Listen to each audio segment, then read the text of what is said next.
Although in the previous life, Xiao Yurong had been embarrassed by Xie Chuchen because of his burned ankle, she overrode Xiao Wan's objections and chose to accept him into the Xiao house. He was properly entered in the house registry as Xiao Wan's main husband. He was known as a minor husband only in society. To the public, he was a nameless husband who arrived without proper escort, who wed without ceremony, and who never received a visit on his wedding night. Only a few ever knew of his true position. Back then, Xiao Wan had angrily snatched the jade from Xie Chuchen and given it to Ji Shumo, which ultimately led to the Xiao house tragedy. Xiao Wan's heart overflowed with emotions as she held the jade in her hand. She understood now just how much her mother treasured her. She carefully put away the pendant and gave her mother a sweet smile. "Mom, you've been working a lot lately, right? Here, I'll massage your shoulders." Xiao Wan moved over and began to pound away.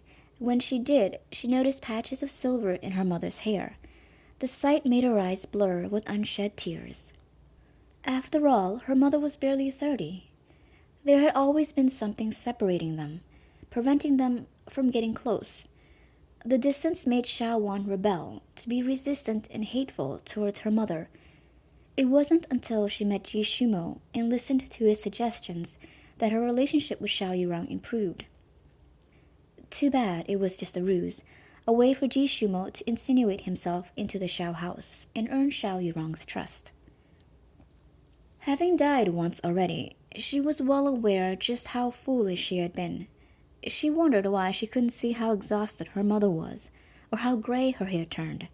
Why couldn't she see her mother's concern for her? Why was Ji Shumo the only one in her thoughts? The sudden massage threw Xiao Yurong for a loop. They normally had a fight every day. What was this? Since when did her daughter become so obedient and thoughtful? Though it made her happy, she steeled herself and asked, "Is there something you want from mother?" Xiao Wan laughed mischievously as she switched to kneading and pinching her mother's arm. "Mom, can you ask the Imperial Kitchen for some dragon's blood to heal blindness? Shenchi was given narcotics, and that's the only thing that will purge it out of his system." Huh, you're not worried for your own mother, but yet you're so concerned about someone else's father. The slight jealous tone in Xiao Yurong's voice embarrassed Xiao Wan. She acted like she used to act when she was younger. She shook her mother's arm coquettishly. "Mom, don't be annoyed. I've grown up. I won't be so thoughtless, and I won't make you mad anymore. I'll care about Mother every day, all the time. Mother will be number one in my heart." It warmed Xiao Yurong to hear her daughter coaxing her. With a smile on her face, she said, "Okay, Mother will agree to your request, but save that silver tongue of yours for buttering your husband." Liu Shi stood outside the room holding a bowl of lotus seed soup in his hands. He stared in shock at the silhouette display of cozy affection between mother and daughter. He bit his lips madly as jealousy wrenched at his heart. For so many years he had surreptitiously encouraged Xiao Wan to be an idle young miss, in an effort to drive a wedge between the two women. He had been preparing his own precious daughter to usurp Xiao Wan's position. But in spite of all this, Xiao Yurong still didn't favor his daughter. It was unexpected. To make matters worse, Xiao Wan's recent marriage turned her into a completely different person. She somehow managed to regain Xiao Yurong's favor. He suppressed the hatred boiling up and forced a smile on his face. He opened the door and stepped inside, pretending he hadn't seen or heard anything. "Lord wife, this humble one has prepared some lotus soup for your enjoyment." He had painstakingly made the soup earlier. Unexpectedly, after Xiao Yurong accepted it, she turned to Xiao Wan and in a voice laced with care said, "Lotus soup is good for clearing your heart and mind. It's very good for the body. Here, have some so you'll rest well tonight." Xiao Yurong's concern was incredibly sweet. Xiao Wan reached her hand out to accept the bowl when she caught sight of Liu Shi's face. She couldn't help but smirk.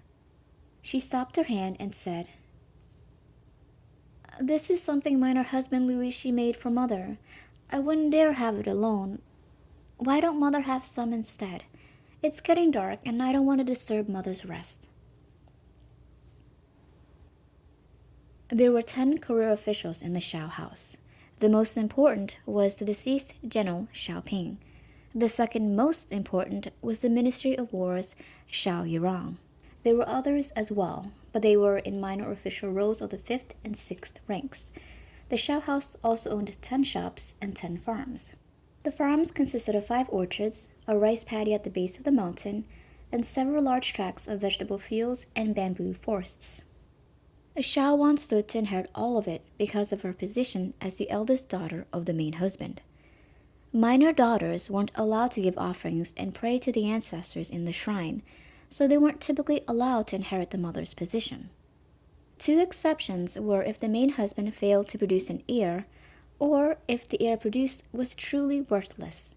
In those rare instances, a minor daughter could step in and inherit the house. But any businesses owned by the main house would always remain with the main daughter. In the previous life, Shao Qingru did something stupid to anger Xiao Yurong. But what was it? Xiao Wan couldn't remember. She couldn't recall what it was despite trying for half a day. All she remembered was that Shao Qingru and Liu Shi did something shady with the finances. Xiao Wan didn't immediately return to her own courtyard after leaving her mother. Instead, she locked herself up in the library and diligently went over the collection. Yunya and Huasa had returned after taking care of Shenshi and finishing their investigation. They were dumbstruck at the sight of Xiao Wan walking towards them holding a stack of books. Huasa was surprised. "Mistress, are you reading? Did the sun rise in the west?" "These days the sun doesn't rise in the west. But from today onwards, this young lady is going to study every day to improve herself." Xiao Wan then continued in a lowered voice. "How did it go with Xie Qingrang?" Huasa looked blankly for a moment before understanding dawned on her. Then she grinned and said, "Mistress was incredible." Earlier, Huasa had followed Xiao Wan's instructions and slipped the officials a few silver coins. Immediately after that, Xie Qingrang was struck with the board 60 times. They ended up giving her an additional 3-day sentence because her attitude had been so horrid. They wanted to deter others from behaving the same way. Xie Chen wept piteously as he followed Xu Qing back to the house. Since the penalty wasn't paid, he was still contracted to follow her. Huasa continued. "Xie ran around all day trying to lobby on behalf of her mother, but this servant already did as ordered and bribed everyone necessary. Xie Qingrang will definitely be found guilty and serve her sentence in prison." Everything was going as planned. Xiao Wan raised her brow and asked, "The matter with 3 years ago, did you investigate it properly?" Huasa shook her head. "There wasn't much time. I was only able to find out a few things. 3 years ago, Xie Xinhui was doing business in Ning Prefecture. On her return trip, her carriage suddenly rushed off and lunged over a cliff. Both she and the coachman perished. So I investigated further and discovered that Xie Qingrang had accrued a large gambling debt, which was abruptly paid off in full right after the accident. And then she deliberately approached Master Shen and became friendly with him and young Master Xie. She stopped being friendly when the house ran out of money. She even tried to sell young Master Xie to settle her debts. Just really despicable," said an indignant Huasa.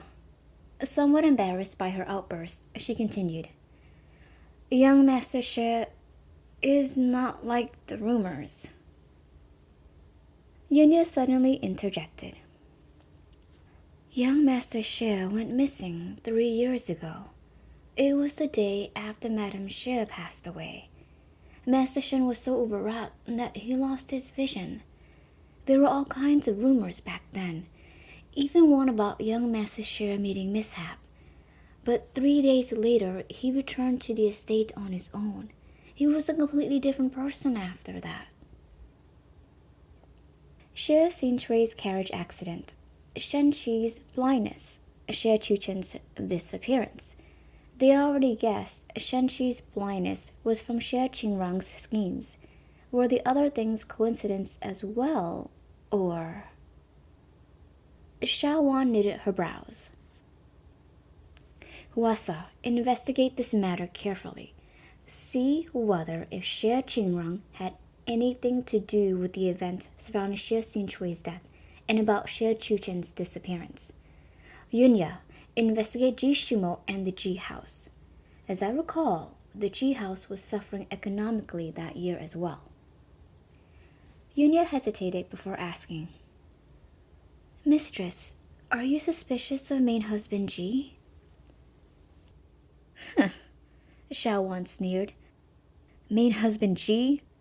He doesn't deserve to be my main husband, but rather my nemesis.